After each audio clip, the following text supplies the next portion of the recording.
Örn Bárður Jónsson. Já, formaður og góð systkini nær og fjær. Ég vil bregðast aðeins við þessu. Katrín Fjellsteð, hún kveikti hjá mér svona þangagang við það að nefna áðan trúfrelsi í tengslum við heit þingmanns og þá fannst mér gæta þar þess sem að dálítið algengt í samtímanum og það sem sagt það sem kallað hinn neikvæði réttur sem trúfrelsi veitir, það að segja frátrú, en svo hinn jákvæði réttur sem til trúar. Það segir í heitinu, ef ég má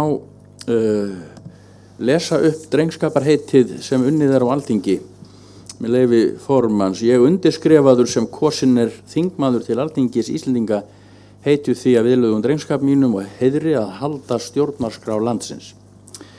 Í þýsku stjórnarskráni texti fyrir forseta þingsins og ráðherra sambandslýðveldisins og hann endar á orðunum: svo var mér gott helfe, til þess hjálpi mér Guð, en það slegin varnagli að menn þurfi ekki að vinna hann með trúarlegri yfirlýsingu.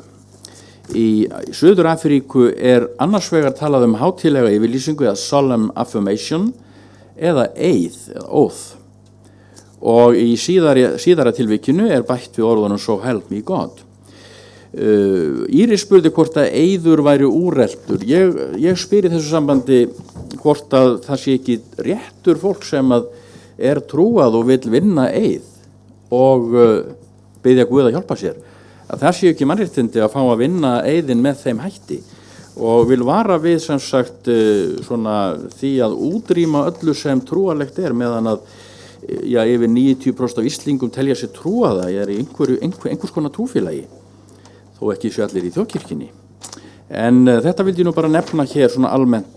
En eiður eða heit mikilvægt og bindandi, og út frá 18. greininni þá það mikilvægt að alþingismenn séu eingöngum bundnir við sannfæringu sína og stjórnarskrána, en ekki bundnir fyrirmælum kjósenda, og jafnvel þó þeir víki úr þingflokki að þeir verði ekki krafðir það að algjöra fylgispekt við flokkin, þó þeir hafi flotið inn sem farþegar á einhvers konar lista, einhverju svona pakkatilboði.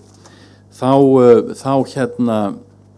menn ekki bundnir nema sannfæringu sinni. Það ekki hægt að krefja þá það að standa við einhver mál, því að það líka mannlegur réttur að fá skiptum skoðun og verða ósammála þeim sem manni samferða.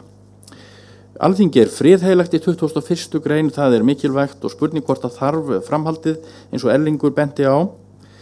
Og svo vildi ég aðeins nefna í sambandi við 23. greinina: Alþingi kemur saman í Reykjavík, finnst mér vera nóg að segja, en vil gjarnan benda á og taka undir með þeim sem hafa bent á að það gæti komið upp svo stað að Alþingi þyrfti að koma saman utan landhelginnar eða utan Íslands. Varðandi málfrelsi þingmanna, þá það í 19. greininni gríðarlega mikilvægt, og alþingismaður verður ekki krafinn reikningsskapar, segir hér í Hornklofa, utan þings fyrir það sem hann hefur sagt í þinginu nema Alþingi leyfi. Og ég veit ekki hvort að það gæti komið upp svo staða að alþingismaður segði eitthvað glannalegt úr stólnum og þeir sem að væri meirihluta og móðguðust við það gætu sem sagt krafiðan reikningsskapar, látið krefja reikningsskapar utan þings. Það varasamt að þrengja málfrelsið, og ég sem prestur hef mjög ríka vernd til málfrelsis og mér finnst að við megum ekki draga úr því. Og síðan þetta með þingpallana, að þingið skuli vera í heyranda hljóði, og það spurning hvort það á að vera inn í þessu að þingmenn geti komið saman á einhverjum leynifundi. Mér finnst það svona einhvern veginn stríða gegn lýðræðinu og því að þeir séu fulltrúar okkur, og við eigum að vita hvað framfer. Menn geta þá rætt það utan þingfundar í lokuðum herbyggjum, þar sem við þurfa að undirbúa sig með. Varðandi setutíma ráðherra vil ég líka taka fram að það mikilvægt að koma í veg fyrir að menn geri ráðherradóm að ævistarfi eða þingmennsku, og ekki með tillögu þarna, en tek undir það að þurfa að takmarka tíma hvernig sem það verður orðað. Læt þetta duga sinni. Takk fyrir.